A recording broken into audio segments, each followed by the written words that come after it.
இந்த உலக பிரகாரமாக இருக்கிற அலங்கரிப்பெல்லாம் நம்ம விரும்புகிறோம்னா சாசுக்கு அது ரொம்ப இஷ்டமான விஷயங்கள்.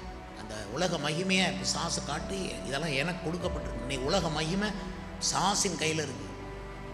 அதனால் எந்த ஒரு மனுஷன் உலக மகிமையை ரொம்ப தேடுறானோ அந்த பொல்லாத ஆவிகள் அவனை ரொம்ப விரும்பி வரும். அதனால தான் உலக மகிமையை நீங்கள் தேடக்கூடாது.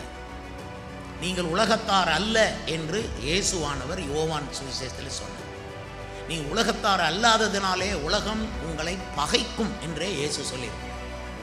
பொல்லாத ஆவி இந்த உலக மகிமை மேன்மை இதை ரொம்ப இச்சித்துட்டு போகிறவங்களுக்குள்ள தான் பொல்லாத ஆவி வந்து குடிகொள்ள விரும்புவாங்க.